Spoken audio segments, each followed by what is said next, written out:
Bangun, jangan bangun. Jangan bangun, biar jiwa ibu bisa menyerang dengan baik. Ayo, biar kamu jadi ibu sepenuhnya.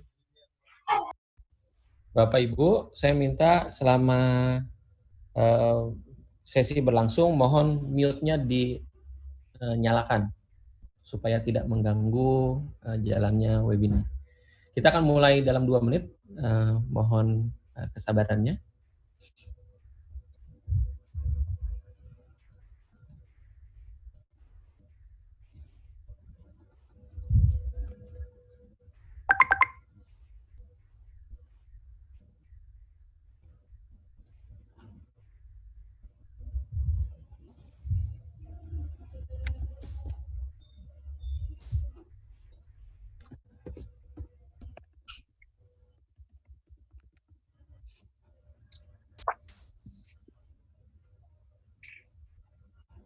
Yes, good afternoon, Denny. Wait a moment, it's not yet. 1 more minute. Okay, no problem. I am just settling. Okay. 1 more minute. Okay. Our head of department is not with us now. She's coming.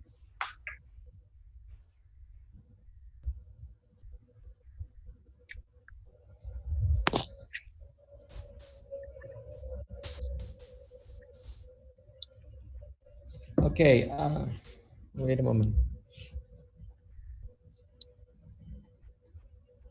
The participant is still joining us. It's 71. What is the size of the class? It's consists of several batch, so it's about 150 maybe. It's about 150.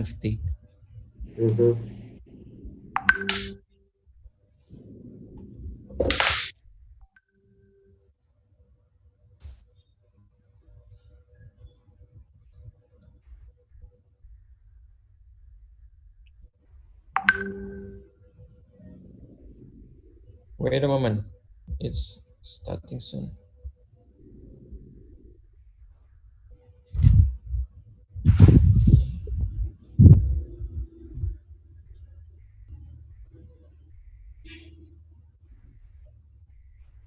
Okay, I think we can start. Thank you very much for your attending. All the participants, I saw some friend of mine from II also. There is a chairman of II West Sumatra chapter, Architect Yusimuni, also here with us. And from Japan, there is Mikako Oshima and several friends of us in Arcasia, I think, is joining us today. We will have a great session with my best friend, Akita Gyanendra Shekhawat from Jaipur, India. I've been to Jaipur 3 times by invitation from him, and I saw very wonderful city and a wonderful culture, and also, of course, wonderful architecture. So I think today we can learn from him.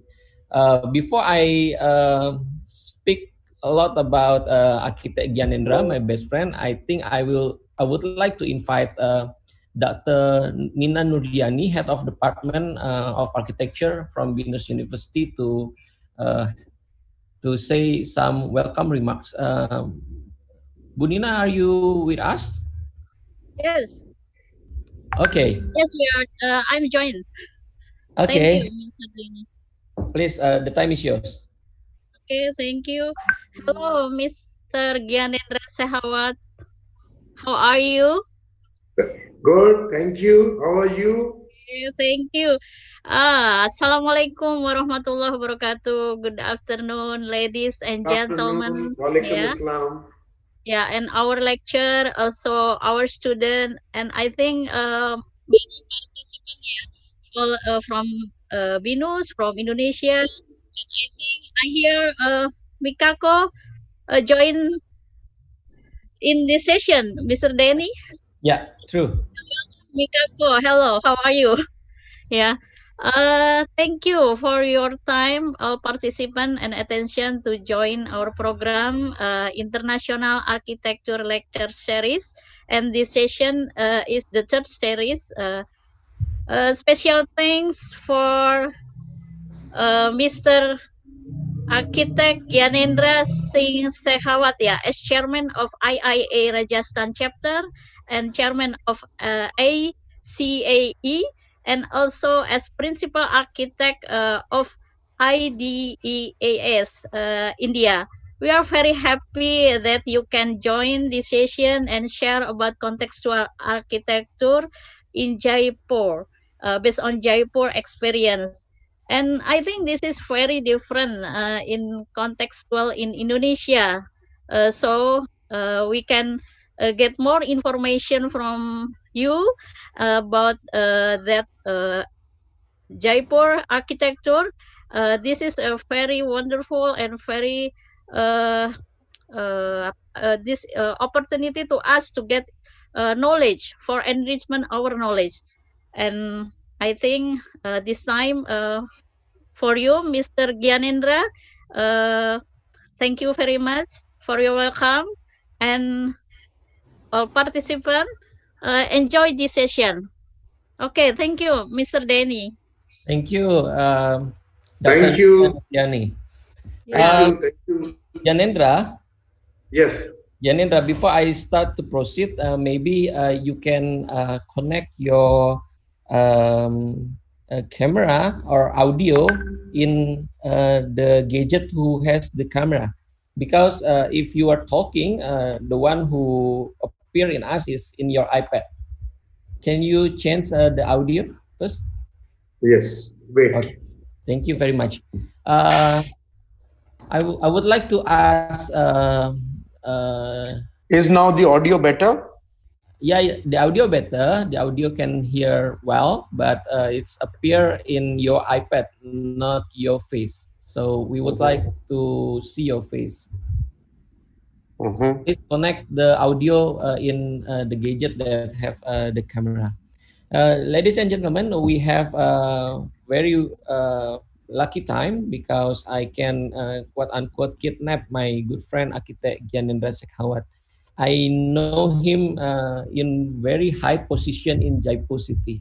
For your information, architect in Jaipur is very honorable, and it's like in a level with the minister. And he's not only the architect from Jaipur, he also now being the chairman of Arcasia Education and Architecture Chairman. And now he also as the chairman of IIA, Indian Institute of Architect Rajasthan chapter. So before we all can going to India in this after the pandemic, I would like Gyanendra Shekhawat to say or to share about the beauty of the Jaipur city, and also he will share with us some architecture that he has met in Jaipur context. And before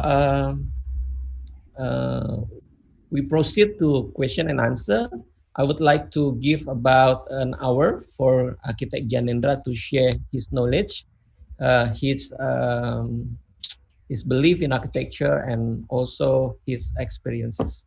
So Gyanendra, an hour is about until until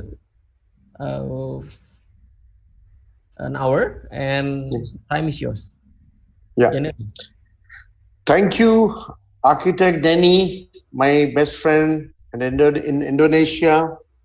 Thank you, Professor Nina, the head of the department in the BINUS University.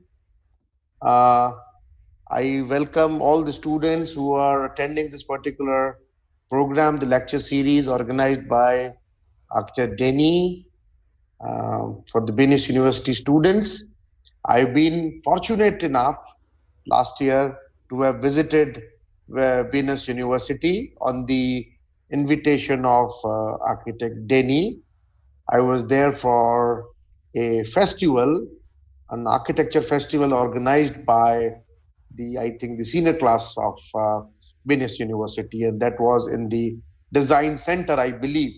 The venue was the design center where I head office was there, and I have the fond memories of that particular trip. My good friend from Japan, architect Mikako, was also with us, and I cherish the moment of my stay in Jakarta, because that was the time I met my very dear friend from Indonesia, whom I miss now, architect, great man, architect Zuhara, Ahmed Zuhara. So I still remember a beautiful dinner for chili crabs we had at a beach restaurant with architect Zuhara, his wife Wendy, and his children. So that was amazing, and I still remember Mikako finishing up all the chili crabs brought on our table. So that is my memory of Jakarta, Indonesia, and the BINUS University. I was very much impressed with your infrastructure, your building, your classrooms, everything. Denny made me tour the whole thing, and I was impressed with the overall environment in the BINUS University. You people are fortunate to have such a good college, architecture college, and also very good architecture faculty. Gyanendra, Yes. Gyanendra, before you proceed to your slides, maybe once more, I requested to you to connect the camera with the audio, because your face is not appear in us. Can you? Because in that case, it might echo if I do that. And because the other one, you can disconnect the other one. But if I show it through my iPad, my face will not come. My face is, I think, coming. I can see my face. You can't? Yeah, but if you talk, we directly to see the iPad, not yours, not your face. So maybe so I would change the directions.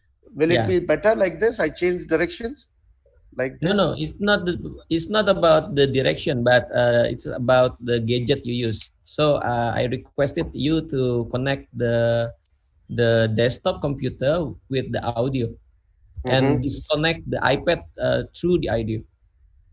So I'm okay. Let me try if I can do that. But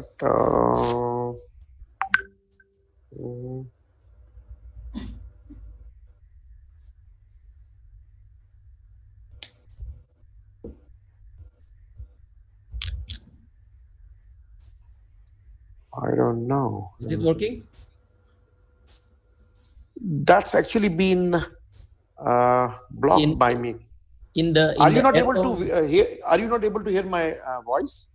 I can hear your voice, but I cannot see your face. You can't see my face?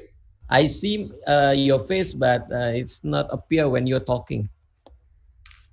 So, okay. Wait.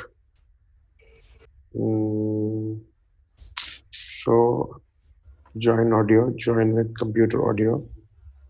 Yeah, now can you? Okay, perfect.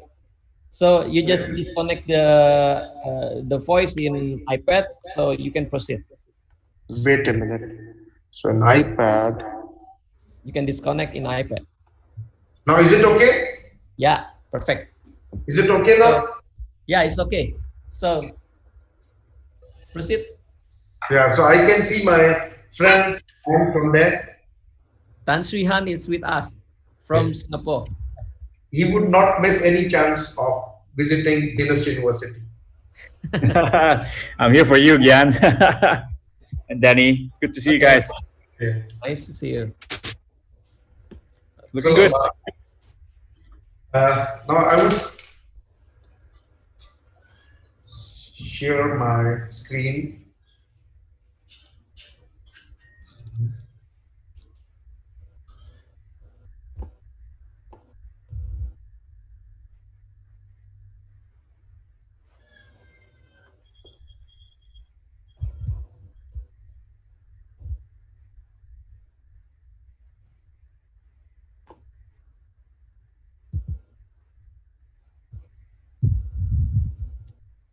Denny?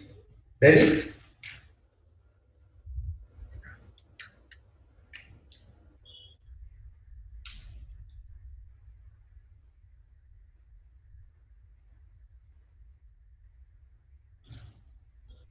So Denny, can you hear me now? Yeah, of course. Okay, fair enough.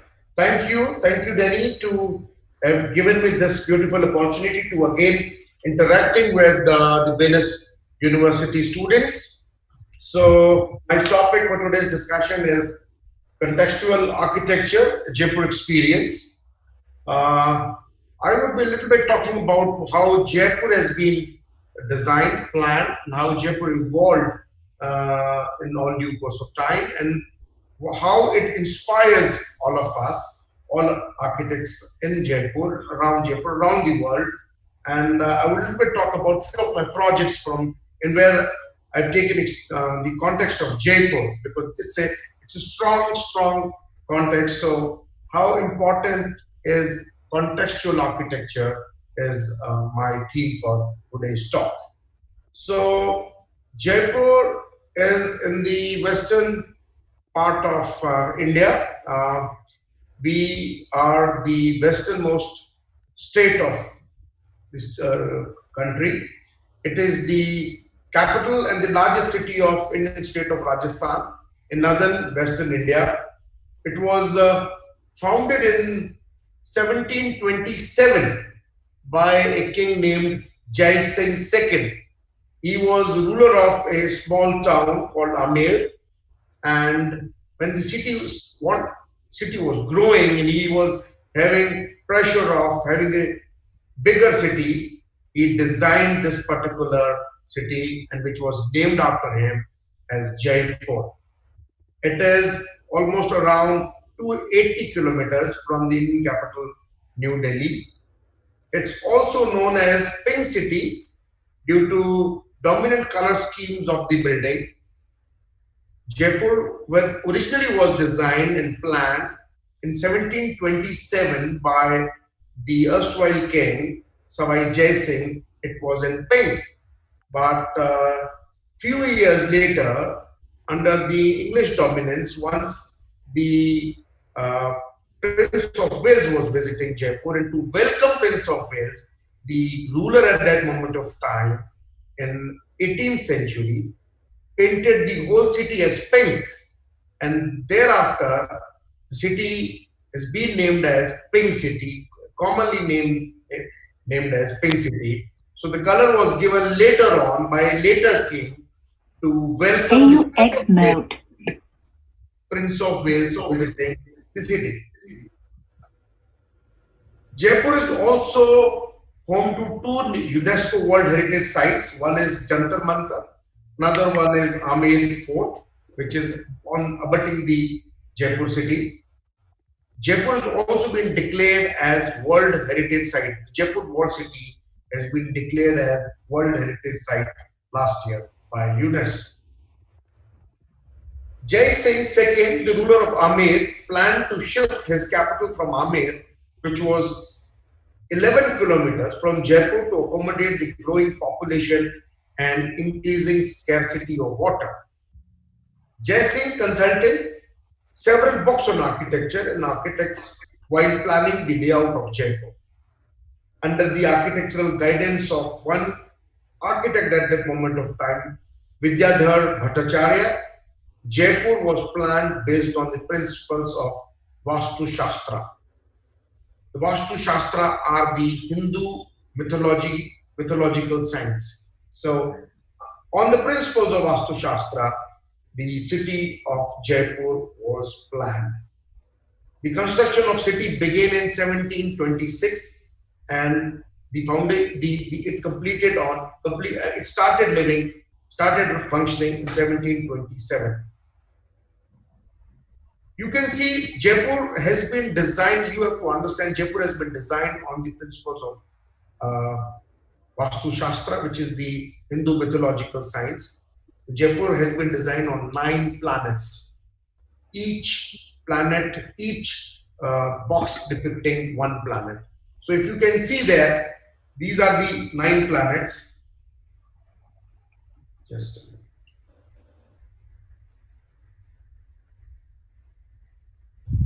These are the 9 planets. When Jaipur was laid out, the plan was laid out on the ground. The 9th square here, it fallen on a hill which was already there, and they could not change the location. They could not stretch it because there was a important road on the south side which was built by the Mughal rulers at that moment of time. So they could not change the road layout. So when they started putting up the 9 squares, 9 boxes on the plan, the 9th square fallen on a hill.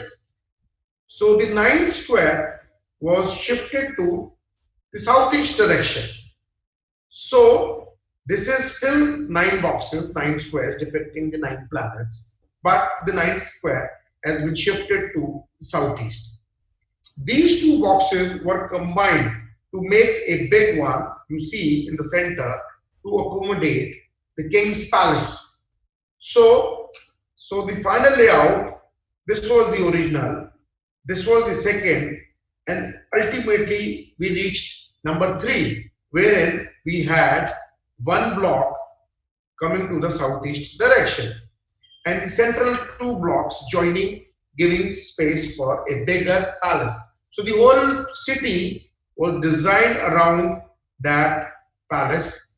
Huge palace was having 2 squares, 2 boxes, and other boxes were having the different sectors of the city. So this is very important because when we see few of my projects, this context will be again repeated. So I wanted to tell you how we reached this point. The founder of the city, Maharaja Sawai Jai Singh II, he was a renowned astronomer. The basic plan of the city is the 9 square mandala corresponding to the Navgraha or 9 planets. The void in the central square was used for the palace garden. Because of the presence of a hill, a corner square was moved diagonally across, which I described to you. You can see the street pattern in this layout. Majorly, all the streets here are straight. Major streets are straight, cutting each other on right angle. And you can see the 3 important junctions. They are square in shape because when the roads are cutting each other at 90 degrees, the cross section here is called chopper. It is called chopper in our language. So the road used to cross from center. The sides of this intersection used to be the spaces for people to hang out, people to sit, to mix with each other. So these are very important nodes of our walled city planning. You can see the central 2 boxes joined as the palace and the palace garden, and rest other squares you would see used for the inhabitants of the Jaipur city. So these all are other areas where population residents are staying. You can see the streets, the inner streets are also kind of straight, but they have little bit freedom inside. When you go inside the sector, the roads are the tertiary, the secondary, and the tertiary roads are little bit organic in shape. They are though majorly straight, but they are still having some organic shape you can see out here. So a very nice hierarchy of road layout was done. There was the main roads were the bazaar streets, they were the shopping streets, and the inside streets were the streets where the residents were staying. So very interesting hierarchy of open spaces, hierarchy of streets was achieved by the ruler Sawai Jai Singh II. And I tell you one more very interesting fact about the planning of Jaipur walled city. When you see these roads, road layout, this is very dense, very dense. The population out there is very dense because This is the older part of our city. The new city is little bit better. It's not that dense, but the old city is very dense, densely populated. The corona pandemic, the COVID-19 situation actually originally started from the walled city, and few areas of the walled city they were quite prone to, or they were suffering from the corona COVID-19 positive cases. But because of the nature of the streets, it was our government authorities were able to contain the pandemic, because they were able to block the roads, because the roads are straight, the roads are having intersections at the right angles. So they were kind of able to contain by stopping the traffic, by putting up the curfew, or putting up a proper lockdown situation. So, for example, there's some patient in this particular house, so they would just close this area. So the whole traffic, whole population in this particular stretch will be under lockdown. So like this, they were able to contain the pandemic by increasing, and I would like to inform you now, the situation in the walled city is much better. And because of the walled city situation in Jaipur is much better. We have kind of flattened the graph. We are not having any hike, though there are cases coming up, but those similar number of cases are also getting better. They are also discharged from the hospital, or they are getting negative. So I've been saying this to the on many forums, that the planning of city sometimes would help in containing the pandemic like like COVID-19.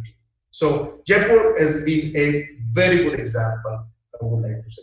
One very important fact about the urbanization in the recent time, what has happened in Jaipur, you can see there are hills on the north side, this side, and the east side of the Jaipur walled city. This is the Jaipur walled city. So on the east and the north side, you see there are hills. Like many cities in the world, generally you would have seen the old city is in the center, and then the city grows in concentric circles. The older city generally is in between, in the center of the sprawl of the city geographically. But in case of Jaipur, this is very unique due to the natural settings, due to the geographical condition. The new city has grown in the west and the south directions, not in north and the east direction, because there were hills. Though the development has gone across the hills, but 80% of the new development has come on the south and the west side. So you can see the Jaipur walled city is technically in the one corner of Jaipur sprawl. So this is very unique in that way. Otherwise, you see any city, majorly the walled cities, the old settlements are in the center, almost the center. This is a little bit about Jaipur, the context, the planning principle I wanted to share with you. A lot of people you might know what are the architectural elements and what are the architectural characters of Jaipur planning, Jaipur city architecture. Now, I would like to show you a few of the examples based on the planning of Jaipur, few of the architects, and what I have done in my practice. So this is another very good example. It's a neighborhood called Vidyadhar Nagar. It is named after the architect of 1727, the architect used by the king at that moment of time, almost 300 years ago. So on the name of the architect, Vidyadhar, Nagar is called town, small town. Nagar in English would mean a colony. So Vidyadhar Nagar has been designed by a very senior architect and Pritzker laureate, architect B.V. Toshi, who would be speaking to us on 1st of July. I'm sure Denny might have circulated all those particular information. This particular township, this particular colony has been designed by architect B.V. Toshi. And you see the roads are straight at right angle. He decided the architectural elements, architectural, the streetscape, everything he designed based upon the planning of Jaipur World City. Though he gave a little bit freedom in the whole design, but this master planning was done by architect B.V. Toshi. The colony was carved out. You can see there are roads cutting on the right angle, and he wanted this colony, the new neighborhood, new suburb of Jaipur, to be designed on the concept of Jaipur World City. And we have been doing few projects there in that particular neighborhood. So we would be explaining how those projects have been done. So a little bit about Vidyadhar Nagar. It has been designed by world-renowned architect, Pritzker laureate architect Balkrishna Doshi. Vidyadhar Nagar is visualized as an integral part of the city as centrally oriented town with adequate design controls. The network from a place, this is a place called Chandpur to Vidyadhar Nagar, is planned to enable an extension of the old Jaipur street character. It is an example of amalgamation and equilibrium of the walled city character and the modern city. So heritage to high tech, that was the concept. So how we are contributing, what our office, which is named Ideas, is working in the city, and what is the context we've been working on. So our contribution to the city, I would like to start with a project which we recently finished, almost 2.5 years ago. We finished this project. It's called it's a hotel, JW Marriott Jaipur. It has been designed on the concept of Jaipur World City. So this is the site. This is the main road. This is the highway. This is a little bit outside the World City. It's a little bit on the northern periphery of the city, where a lot of tourist interest areas are, very close to Amir town. So this has been designed on the concept of Jaipur city. What we did was, this was the highway, and we had this as the highway controls. So there was no construction allowed. It could have been used as parking, or it could have been used as green space. So we tried develop some parking and some green space out there in the front and back. The green line you can see is the garden. Now this is, Jaipur has come up as a big wedding destination wedding. Jaipur is being so famous now for destination weddings. People like to come to Jaipur and do their weddings on royal concepts, because Jaipur is so famous for royal architecture, the Rajput architecture. So a lot of people from outside India also come to Jaipur to have their weddings and other functions organized here. So this is our entry. This is our entry plaza. From there you have one small block, which is the reception block, and there is a huge garden in the front. So for any weddings and all that, people can directly come to the wedding garden. They need not come to the hotel inside, the resort inside. Then you can see a huge box. This huge box is the palace block. Now, in this palace block, we have got public facility. We have got restaurant, We've got kitchen, we've got ballroom, we've got bar on the ground floor, and the upper floor, first and second, have the rooms. So there is a huge palace block. You might have seen in the planning of Jaipur also. Two boxes were connected to house a huge garden and the royal palace. So like that we have done. And these rectangle at the back, you see, these are the small villas actually. So these villas are in the concept of local houses, which we call havelis. Havelis is a local name for a villa. So the village that comprises of the village. So at the back is the whole city or the village concept, you can see. And the palace is in the front, which houses the whole public activities. So the design has been done in such a way, the palace gets more importance in the front. It gets more space, and a lot of things are accommodated, especially the public areas in case of the resort, are all accommodated. Back of the house is also there in the basement. And the village, the whole town area is at the back.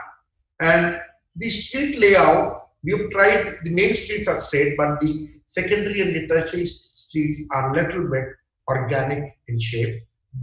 Though they cut each other at 90 degrees, but they're the landscaping, we have tried to utilize. The landscape portion, we were the principal architect of this project. The landscape portion was taken care of by Burega Farnell from Singapore. It's a company in Singapore.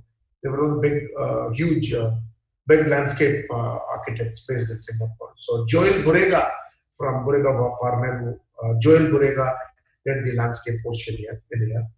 The interiors were carried out by a company, architect company in Bangkok called P49. So Carl Almeida was the interior designer of the project. So we three were the team. We also had lighting consultant, DJ Coalition from another guy from Bangkok. So you can see there is a parking area in the front, banquet garden in the front, arrival plaza, palace block, and then you have the villas at the back, which are villas are like G+1, 2-story, and the palace block is 3 stories. And in the center of it, you see a swimming pool. Again, I'll show you some picture of that. So this is a detailed plan. You can see parking and green space. You can see the front, which comes under the highway control, because you could not have done anything out there. Then you see a entry plaza, very nicely done by my friend Joel Burega. And you have the entry to the marriage garden or the ballroom garden in the front. And ballroom garden is connected with the pre-function and the banquet hall, a huge banquet hall out there. So this is the palace block, and at the back you can see all the villas, all the houses. Now these houses have got 6 rooms on the ground floor and 4 rooms on the first floor. And all the ground floor rooms actually have plunge pools. It's so the temperature right now, for example, is like around 45 degrees centigrade. So Jaipur is good for these kinds of plunge pool villas. So it has been designed for super luxury, ultra luxury travelers, tourists, and people who would like to do weddings or functions out there. So all the ground floor rooms are having plunge pools connected to the room. So all have small courtyard, then they have a plunge pool in the courtyard, and there is a huge swimming pool in the center in case you do not want to swim in your plunge pool, so they can come to the main pool in the center of it. So this is the picture of the entry. You can see the entry plaza. Okay, from here you can directly go to the marriage garden through the wedding banquet garden, and from this side you can enter to the reception block, which is a small block. Reception block is a very small block, and this is the palace block, which you can see majorly.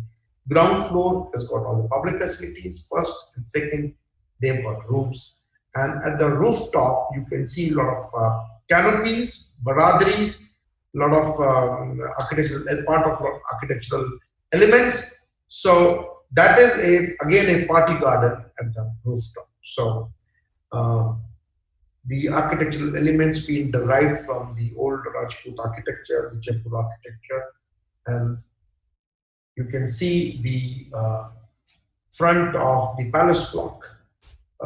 This is the garden in the front, you can see, and the front of it's very subtle color. We've gone for white color, we've not gone for pink and red color, we've gone for white and off-white cream color to give it a subtle impact, because people should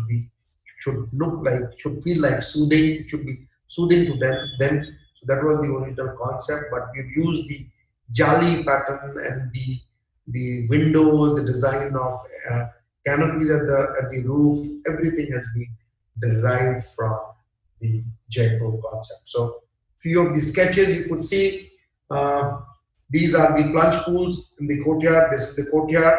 On the ground floor would have plunge pools. So every room would have, on the ground floor, would have entry from the courtyard, not directly coming to the room. You have to come via the courtyard, and then only you can enter. And then there is a small garden and a small plunge pool to make it more luxurious and more private for ground floor villas. So another view, you can see the beautiful landscape you can see, which has been done here by Joel Borrega. But the elements in the landscape portion, you can see the lotus fountain out here, very nicely being done by a local craftsman here, and the water is being recycled here. I know, seeing this design, my friend Han is gonna shout at me because he's a green guy. So, but to impress upon him, we are not leaving even a single drop of water out. We are utilizing the water. The STP is doing amazing. It's a good amazing STP plant. See, which, I mean, no water, single drop of water is going out, and we are utilizing the whole water and watering these landscape patches. You could see. So in this picture, you could see the courtyard. You can see the courtyard and the small beautiful entry to that courtyard. A nice canopy kind of shape, Rajasthani canopy kind of a shape we gave, and it's a wooden door. You enter to the courtyard, and then you have a small garden. You have a sun bed out there. You have a plunge pool, and then after crossing that courtyard, you have that room which has got a dressing toilet. So that's all interior part. But you can see the path, the pathways. They are kind of straight, but they are a little bit organic because they are the secondary and the tertiary pathways. They've been done in the pattern as it is in the Jaipur walled city to give same kind of street pattern, the same kind of impact, and a village concept has been derived here. This is the village portion and behind the palace block. So when you walk in, you really feel that you are inside a village, a Rajasthani village. This is the block wherein you can see the reception block. This is the reception block, this double light reception block. Very impressive, impressively has been done. Interiors are also very flashy and very luxuriously done by P49. So this is the reception block. People who would come here should have that wow factor. Whenever they enter, they should have that wow factor. So we try to basically take the inspiration from Jaipur architecture, from Rajasthani architecture, and we've used those kinds of elements. So it took almost 1.5 years to complete those elevation details. Actually, the structure part was ready in almost 1 year, but 18 months it took just to finish the elevational elements. So this is another, definitely in this Corona COVID-19 situation, hospitality industry has gone for a toss. But till February, so in 2020, this property was doing amazingly. This is one of the best and the most sought after property in the whole country as far as weddings and other functions are concerned. So another angle of the street pattern, you could see the intersection of the streets. We have a small beautiful water fountain in the shape of lotus. It's made from one-piece marble. So, and the street pattern, you can see it's a little bit organic in shape. So we wanted to give that Rajasthani village concept here. So this is the central area in the plan I showed you. This is the central area where we have the huge swimming pool. And if you don't have plunge pool in your room, you can come to this swimming pool and enjoy, do the lap. And if you see at the end of this pool, we have a platform where generally, in case of parties, the stage is set for somebody to play music or something like that, and then people can sit around the swimming pool. So this is a nice party area, swimming pool. Another view of the street intersection with the water body and the entry to two ground floor rooms. In fact, three of them. These are the entry to the ground floor villas. Another view, another angle from the reception block towards the public, the main palace block. This is the palace block. The ground floor has got the public area, and upper floors have got the rooms. We've used same architectural elements which are there in the old walled city. You can see some of the props being used, the old big huge metal utensils which were earlier used to store water, those same kinds of, and you can see the brass gate. This is almost same kind of gate we have in the Royal Palace of Jaipur. So you could see the palace, the brass gate. Another picture of the swimming pool.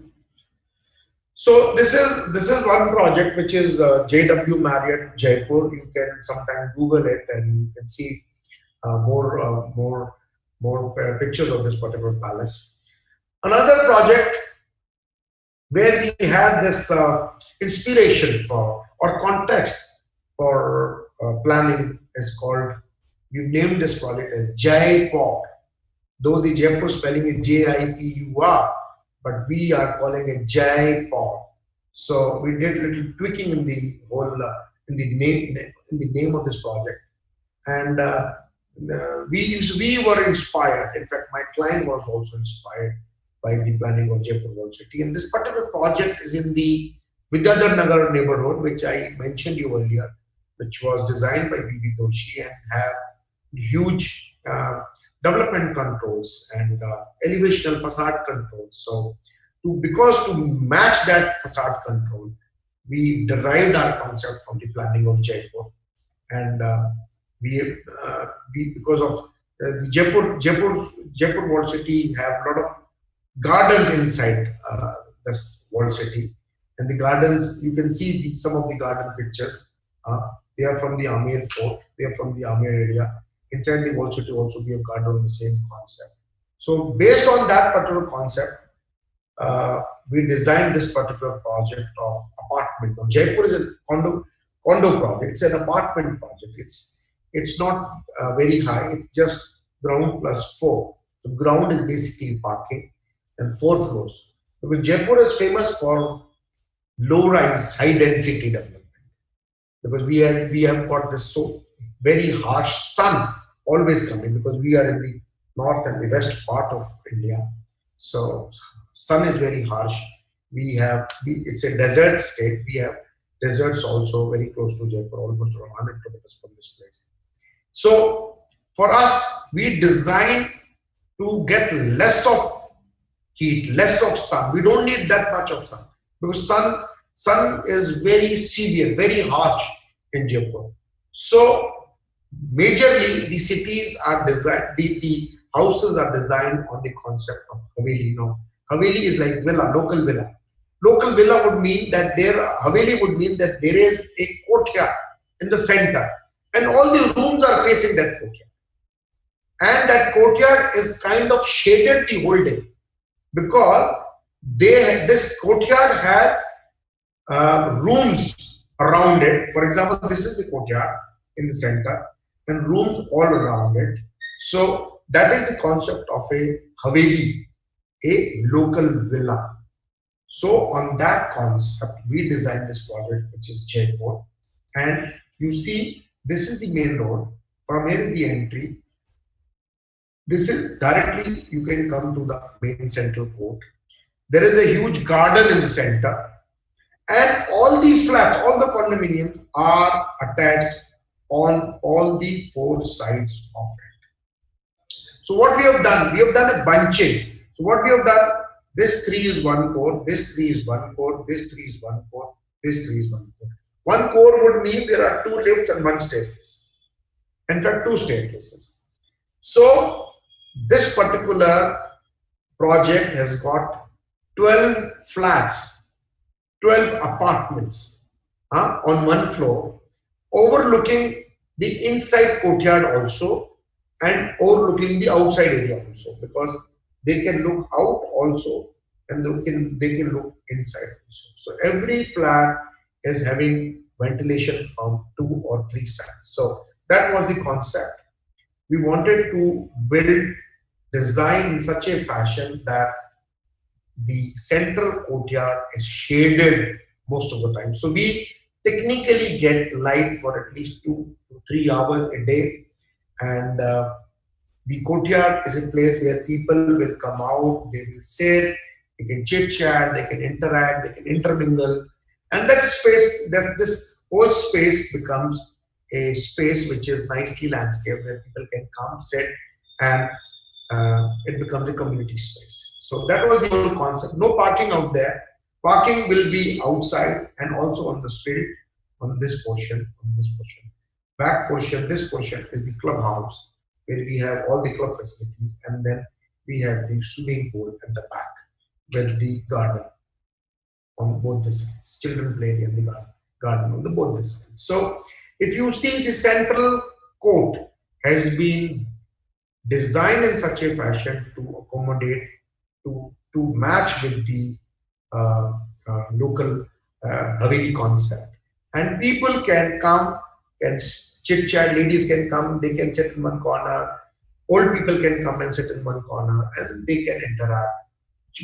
Children can come and enjoy, they can play a bit out there. So this is the elevation of Jaipur project.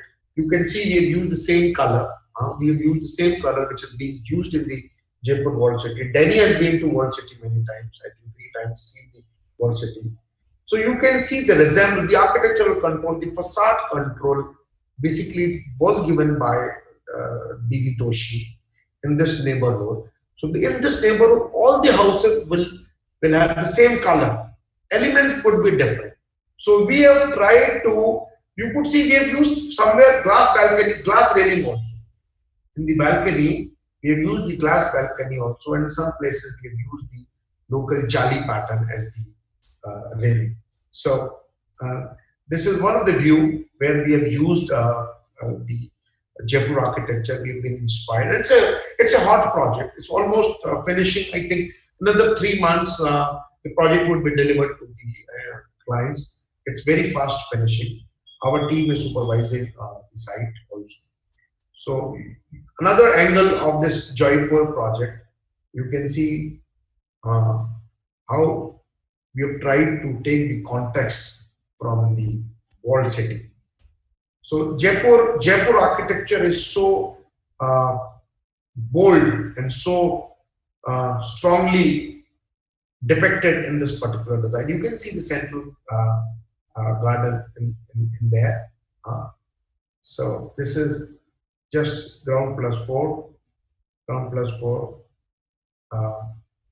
And we have used a little bit of terracotta red also, because we wanted to give a little bit different than what has been done already. So we've used a white color, the cream color. We've also used terracotta red, but the major color is pink color, which is our color of Jaipur World City. Same shade we have used. So this is the back garden with all the ultra modern facilities. You can see There is a beautiful swimming pool which has got these chhatris, which we call chhatris, pavilions, uh, uh, as props, being used as props in the swimming pool. Another picture of the children play area. So with all luxurious facilities, we have tried to design this particular project. And you can see the view of the central courtyard. Now the central courtyard, you could see it has light at least for 2-3 hours a day. So people, it will be, I believe it will be well utilized by all the people. Another project which I would like to showcase here is a little bit modern in my manifestation, modern in my approach, but though the soul is old, is the crest. Now, the crest, again, I wanted to play with light, shadows, and open spaces. And so we did a little bit of research how the courtyards and the huge havelis have been functioning. So we did a little bit research on what is the relationship of built form and the open space in the old palaces, old gardens of Jaipur, and we ultimately arrived on this kind of solution wherein this is the road, this is a corner plot, there is road on two sides. The road is on the east side and the north side, and the sun, I'll just show you the sun path here in Jaipur. Sun will go like this. Sun will go like this. In the morning, the sun will be here and it will set here in the evening. So in this particular concept, we went for two courtyards. This is the linear side. We went for two courtyards, and according to the sun path, what we realized was at least in the morning for 2, 3, 4 hours, we will get sun. And morning sun till 12 o'clock is okay. It's not that harsh. But after 12 or 1, the sun becomes very harsh, unbearable. So what we did, we thought of doing it this way, that the courtyards are opening towards the east, and these two courtyards have sun in the morning. And there is no parking out there. This is again a condominium project, luxurious residential apartment. There is no parking on the ground floor. People will just enter from the entry plaza. They would leave, or they would directly go to the ramp on both the sides. One is in entry, and another one is the exit ramp. The ramps are in the front, so not a lot of car movement on the ground floor. You just come and you go to the basement. And you've got two basements where all the parkings would be. So all this is green, all this is green, all this is green. And these two central courtyards are the thirst areas. So people basically look for the central courtyard. And I would like to inform you, my landscape designer for this project is from Indonesia. He's from Bali. He's a Scottish guy, John Pettigrew. His name is John Pettigrew. He's a Scottish guy, but he's settled in Bali. Denny, probably, I don't know if you've met him sometime. He's a nice guy. I can connect you with him. He's done a lot of 5-star hotels and projects in India. But he has an office in Bali. His office is in Bali. He's married an Indonesian girl, so he lives in Bali. So John Pettigrew, he is my landscape designer for this project. And you can see this is the entry, this is the exit, and this is the ramp going inside, and this is the ramp which is coming from basement. And you can see the courtyards. These are the courtyards which are dense, hugely dense, and there's no car parking out there. So all the flats, now you can see the flats. These are the condominiums. So there are 9 apartments, and there are 2 apartments. This is on the ground floor. We have this reception. There is 1 apartment here and 1 here. So majorly, all the apartments are overlooking the garden, and the look of the property is going to be like this. The property is under finishing. It should finish, I think, by another 6 months or so. A lot of people are finishing because of the pandemic situation, because of the lockdown situation. The project stalled a bit, but now the project has resumed. So this is again an interesting project. You could see wraparound balconies. I wanted to give people chance to come out sit outside and enjoy this garden. These huge balconies and terraces you could see. I've done sort of a lot of terraces out there. So these terraces and these balconies have been done so that people can come out and can actually visualize and can actually enjoy the beauty of these gardens. These gardens. So my client, though the main clubhouse is in the first basement, the swimming pool is also there. But my client wanted a swimming pool at the rooftop. So that was when he told me around 5-6 years ago. I mean, I thought it's a funny idea, but now ultimately we have made this swimming pool, one swimming pool with infinity edge. It's a concept we have given for the first time. So this concept is there on the rooftop. People can come and enjoy on the infinity edge. It will not be as huge and momentous as swimming pool and Marina Bay Sand, but yeah, it's a small lap pool, so people can come and enjoy the beauty out there. So almost around 150 condominiums we have got, and though this is not visible, you can see a jali pattern here. Now this jali is basically put to have. There is actually a plunge pool at the back. There is all these apartments in the front. They have small plunge pool connected to the master bedroom. So you can come out of your master bedroom, plunge in the plunge pool, small plunge pool, enjoy maybe a glass of wine or beer. So that was the concept we wanted to give to our clients. So this is, and of the rooftop, you could see few of the penthouses. They are the sky villas at the rooftop. They are duplex sky villas at the rooftop. So the elevation, everything looks modern.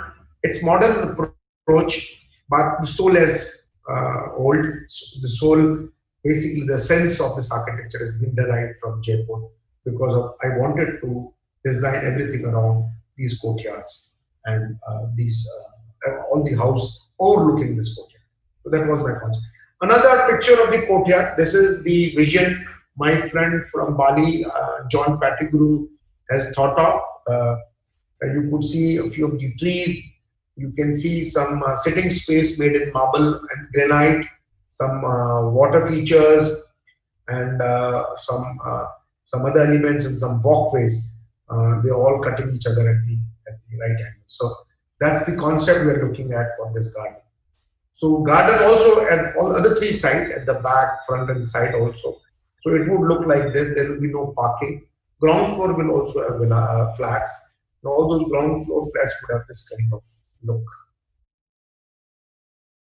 So in that outer area, we have designed some pavilions like this, which could become chit-chat counters, or people can come and do barbecue, or people can come, ladies can come and chit-chat or do some small get-together. So that was the concept basically of designing these kinds of spaces in the landscape. So this is again the central courtyard, the pathway connecting to the other tower. This is a night view. You can see a night view here. Here I told you about the landscape guy. By the interiors of the clubhouse and the public area has been done by HBA. HBA now is a good, very big, huge interior design company based in Singapore. They've got many offices, but this project was done by Singapore office of HBA. So they've done the interiors part. So another project is Pratishtha. Now Pratishtha is basically Hindi name, so maybe it will be difficult for you people to pronounce. But Pratishtha means honor. The English version of that would be honor. So this is again in the Vidyadhar Nagar. Same architectural controls would be have been implied here. So again, it's a small project, but we've given two entries, one for entry, one is exit, and then there is a green cover in the front. And now this is the building block. This is the building block. As far as the ground floor is concerned, we've gone for still parking and a little bit club area. But when you see this one, this again is in the Vidyadhar Nagar, and you can see the design, the elevation design control. It's all on the same concept as of the Jaipur World City, because in that particular neighborhood, we are not allowed to do anything except for this. maybe you can do tweaking, though this design is a little bit different than our Jaipur project, but overall the concept, the elevation concept would remain the same. Another view of that Pratishtha project. You can see the jali patterns, all inspired from the jalis of the palaces and the havelis of Jaipur. So when they are backlit, the jali looks very good. You can see this one, this one. Another angle of this particular project. Now, I would like to show you a different project, which actually would be opposite of what we've been doing earlier. Jaipur, the government authorities have hardly allowed higher floors or multi-floor. I mean, height of the building was not allowed earlier. But for this particular project, we fought with the government. We kind of managed to impress upon the government authorities that now Jaipur, because Jaipur is now almost 5 million population. So we impressed upon the authorities that now Jaipur has to grow vertical. So they allowed the building height to go to a level on the outer areas of the Jaipur, not in the central areas of Jaipur. On the periphery or the suburbs, outside suburbs, they allowed height permissions were given. This is a project which we call Sky 25. This is 25 floor. This is as of now the tallest building in the state, in the city and also in the state. This is the tallest building. Building is complete. We completed this building, and I wanted to show you this project because this is altogether different. But we wanted to do definitely opposite of what we've been doing earlier. So we wanted to house a lot of people here. We wanted high density and high rise with a lot of green spaces. You could see we've left a lot of green spaces around. So swimming pool and green spaces and parking, everything outside. But we wanted to build a 3 points. Now there is a freedom. So there is no point. I mean, you can do whatever you want.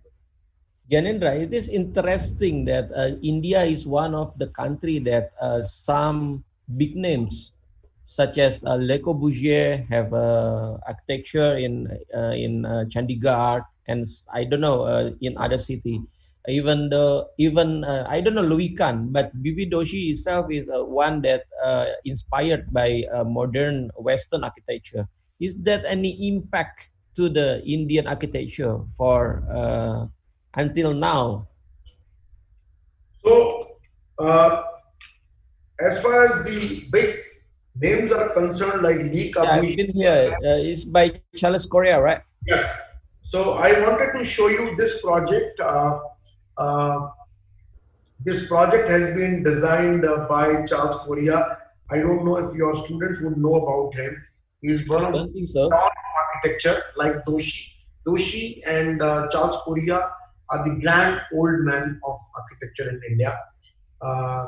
Doshi worked with Lee Corbusier in his office in Paris. So we don't have any influence of Lee Corbusier in the city because Lee Corbusier worked with exposed brickwork, and Rajasthan is not famous for bricks. We are rather more famous for stones because we have got abundance of stone. So we would have more of stone cladding. Our palaces were built with stones and marbles and granites. So we do not have Corbusier's impact. Also, we do not have Louis Kahn's impact because he did not also work in Jaipur. He worked in Ahmedabad, the exposed concrete and the exposed brickwork. But yeah, Doshi work, this Vidadhar Nagar has been done by him. And then we have this Johar Kala Kendra, which was, this is a center for performing arts actually. And very close to my office. I think Denny, we have been there a few times, I think when you were there last time also. I think you've been there, Denny, I believe? Yeah. Yeah, in the middle of your event, I go out alone. With you sneak without permission. I know you've been doing it. So if you see, this is the plan of Johar Kala Kendra, and you can see the design. It is based upon same 9 planets as of Jaipur World City. In Jaipur World City, the 9th square was on the southeast. But now what he has done, he's little bit tilted that square. So the inspiration comes from the planning of World City, but little bit tweaking he has done. You see, and you can also see the flooring pattern and the street pattern. They are kind of straight, but little bit organic also. And in the center, which is this is the center portion. This is the amphitheater, which I was showing you earlier also. So Jaipur is very nicely depicted in Charles Puria's design in Johor. This is again interesting project, and we really love to be there. So yeah, you talk about the stone.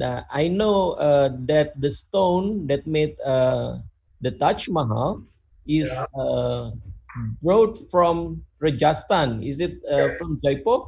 Yes, no, it's not from Jaipur. It's like 150 kilometers from this place. This place called Makarana. So Makarana has got beautiful marble mines. So the Taj Mahal has been built on the banks of Yamuna River in Agra with the same marble. See, the marble is better than the Carrara marble of Italy. It's so good. It's damn good. More you use it, more it shines actually. So Makarana marble was used in making Taj Mahal, which is almost around 150 kilometers from this place. All these palaces I was talking about, they have this Makarana marble flooring. Very good. Very good. We have some more good question and response, such as from Tan Sui Han. Well done, Gyan. I have always known you as the great guy, great friend, and now you have become a great architect too. I know him as a great architect before you talk, and he's wonderful. From Jesslyn Jensen, thank you for the great lecture. It's very happy to see. Since we are talking about hand, can I question back? Yeah. Maybe sometime later, whenever you're free, can we have a combination of heritage and green? Because this is something we are struggling with when we are doing a lot of adaptive reuse projects, and the palaces being converted into hotels, or palaces being converted into galleries, or wedding spaces, or markets. So I think green sustainability and heritage, these are two elements I think we still need to be educated upon. You know what, Gyan? So maybe we would hear from Han sometime. Yeah, but before proceed to Han, I would like to say that you take care of your old buildings, very sustainable, and it's one of sustainability that I think you have to be proud of it. Han, you can give a short comment from Gyanendra's question. Yeah, I think sustainability is more than just environmental sustainability. I think it also, refers to the preservation of culture and heritage and history. So clearly in Jaipur and in the whole of the Indian subcontinent, you have so much more of that than we do here. Yours is maybe 4,000 or 5,000 years old as a civilization, right? So I think the sustenance of that is extremely important. And one of the points that we have formulated in how we are promoting sustainability in Singapore architecture is also a longevity, right? So whatever we're doing now, we need to think about the centuries past as well as the centuries to come, because buildings can in fact last for a long time. When it comes to the vernacular, I think our forefathers and our ancestors have also done that quite well. So you would find that in a lot of traditional buildings, the way they deal with daylight and the way they deal with natural ventilation and so on is far better than modern buildings. It is an art that we've lost. And I think that nicely wraps up, I think, putting back culture, heritage, as well as environmental sustainability. And I think in your presentation, Gyan, I have never been able to study your projects in detail, so I'm really glad I joined this session.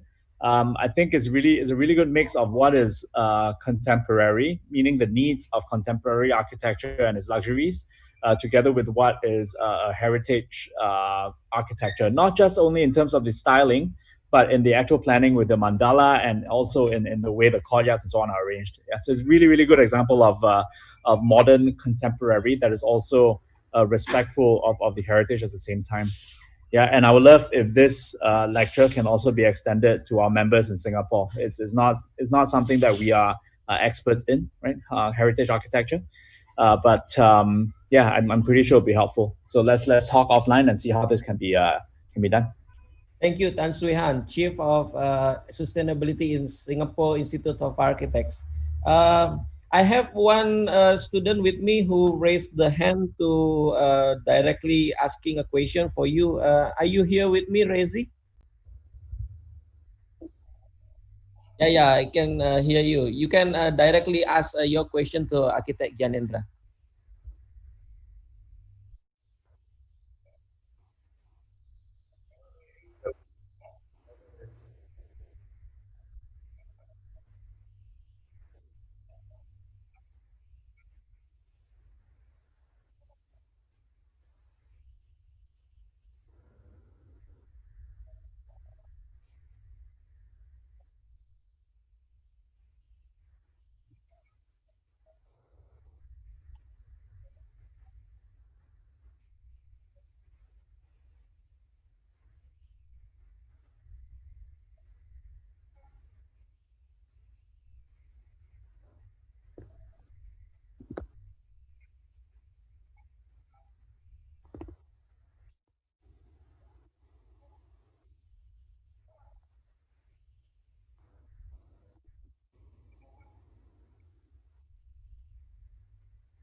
Thank you, Rezi. You can directly answer Gyanendra. It's a good question, Rezi.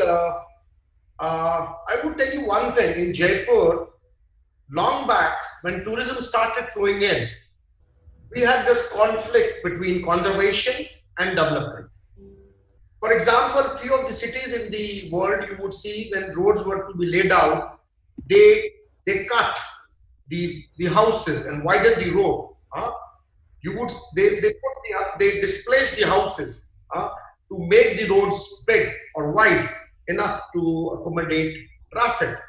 But in case of Jaipur or in all the cities of Rajasthan, you cannot do that, because for us the streetscape is important, the street elevation is important. So we cannot cut the street, we cannot cut the streetscape.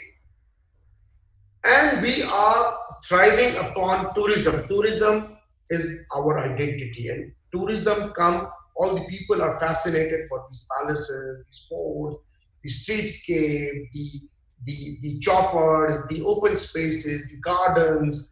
So when we would like to have tourism as our main base, we cannot play around. So we have to have heritage in place. So that is the reason, I would say, that is the reason, because everything is economically centered. For example, there are few cities in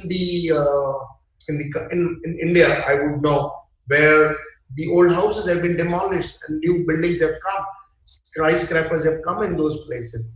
In case of Jaipur, we cannot. And that is the reason last year, the whole Jaipur walled city has been declared as UNESCO World Heritage Site. So for us, it's very important. We would like to preserve this. We would still like to work on preserving with having more sustainability parameters applied to it, so that it is still it's holding good from last 300 years and should hold good for another 300 years. So that's our task as architects, as designers in the city. So we keep these heritage elements, these ornamental elements very close to our heart, because these are our bread and butter. And we love it. Thank you, Gyan. You know what? I have an idea. Since in this lecture we have President Anju and also Abhishek, my friend from Nepal, And also Masood Rashid is here with us from South of Asian countries. You know, it's a very good idea, I think, if after this, the next session of this international lecture, maybe President Anju or Abhishek can share about Nepalese architecture, or Masood himself can share about Bangladeshi architecture. It will be great. But I have another question from Farel Fauzan. He's also my student. Good evening, Architect Gyanendra. I want to ask some question. It's impressive that the building in Jaipur still hold the traditional culture element in the building. How the building can adapt with the modern culture right now? Is it different, the modern culture from years ago and contemporary one? Yeah, definitely, Denny. There are a lot of challenges. Though earlier the houses used to be made with stone and they used to have the lime plaster. Those artisans are no more there. Now we are building with concrete, steel, and concrete. So it's difficult to find those materials and those artisans. Yeah, it's difficult. But again, I would say the material, the requirement, technology, everything has changed. But I would still recommend, even we are able to have the context right. For example, you have to do some partition, you do a jali pattern. So the design of the jali pattern could be inspired from that old heritage element or old heritage jali. Or if you have to design, if you have to have hierarchy of open spaces, so that concept, the whole context can come from there. So there are a lot of elements which could be incorporated. So my suggestion and my idea and my mantra for my practice has been, though we have to think high tech, but at least heritage is in the back of our mind. We don't forget that. These both things in humanity has to go hand in hand. We cannot, these are like two hands of one human being. They have to be together. For example, your body is modern, your clothes are modern, your shoes are modern. The blood inside should be still the old one. So this is my thought. The original mantra, the original soul, the original blood should be heritage. But we should be definitely thinking about modern technologies and modern construction techniques. Thank you, Gyan. Is it okay for me to ask President Anjumala from Nepal to give a short comment to what Gyanendra have said? Yes, President yes. Anju, are you with us? Yeah, sure. Yeah, please take your time. Namaskar, namaste. Namaste. Gyanendra sir, you took us right back to Jaipur, you know. All the places that we got to visit. This Corona. It's the same thing. So somehow you always have to follow this regulation, like Gyanendra said, like height, or sometimes the color, or sometimes the material. But like every architect said, even Corbusier said that the whole architects, this challenge is always like gives us more interesting architecture. So as an architect, this kind of challenge gives us more pleasure to look for what we can do. And would you like to comment on this picture? Well, I before I flew to Jaipur, I was keep asking him, like, I want to get onto the elephant, but this was closest I got. In Jaipur.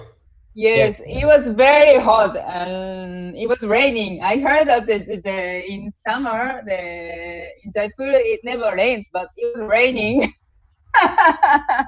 And I was remembering Nikako Denny day before yesterday when I received the last box of my Alfonso mango. I said, my vendor said no more mango. This is the last box. Mango season, Alfonso season over. I said, I wish I could have said to my friend Nikako. Yes, I'm in love with mango and then chili crabs. Come to Indonesia one more time. We have so many mango here. But by the way, the first impression of me to Jaipur city is taken from a film, a Jackie Chan film. It's called Kung Fu Yoga. I suggest all of my students to watch the Kung Fu Yoga. It is taken place in Amber Fort, a fort like fort in China, but it's more exotic from the China one. And it's located in Jaipur. And the palace, the elephant, then I haven't seen the princess. Only the princess I haven't seen. But all of the element of the film is I saw in my last my last visits to Jaipur. Okay, I think time is up. Is there any comment that I need to share? Okay, there is no comment. Oh, one more comment. From Dr. Religiana Hendrati, my colleague, faculty member from BINUS University.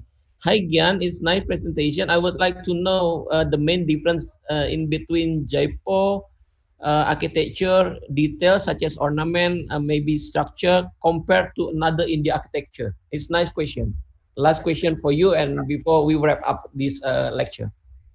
So thank you for this question. Yeah, India is huge, and India had a lot of kingdoms actually before becoming an independent country in 1947. So, for example, the South India would have a different impact on their architecture. North India has got different impact. East India has got different, and West again. So there, and the climate also is different. South is like green. They are more tropical, like rainforest and beaches, and we are like arid. We don't have that much water. It's not humid. So depending upon the old the kingdoms, also on the climate, and also people who have ruled us actually.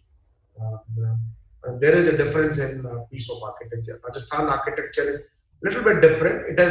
It's basically Rajput architecture with Mughal impact. So it's a kind of impact of Rajput architecture with Mughal architecture. So all these chhatris and all these domes would have that kind of impact. Also the arches in the windows, they would have that kind of impact. And this color, especially in this is only in Jaipur. Pink city is only in Jaipur. So the Rajasthan's architecture or Jaipur architecture is a little bit different than the architecture of South India or in Bombay or in Goa, because Mumbai has more of colonial architecture, and South India would have the impact of the local climate. So yeah, there is a difference. So what I showed you today was Jaipur architecture, and this is only seen in this part of the country, in Rajasthan. If you go to Delhi, if you go to Agra, across the state, this use of stone and elements will be changed. There will be more impact of Mughal architecture. Here, the impact of Mughal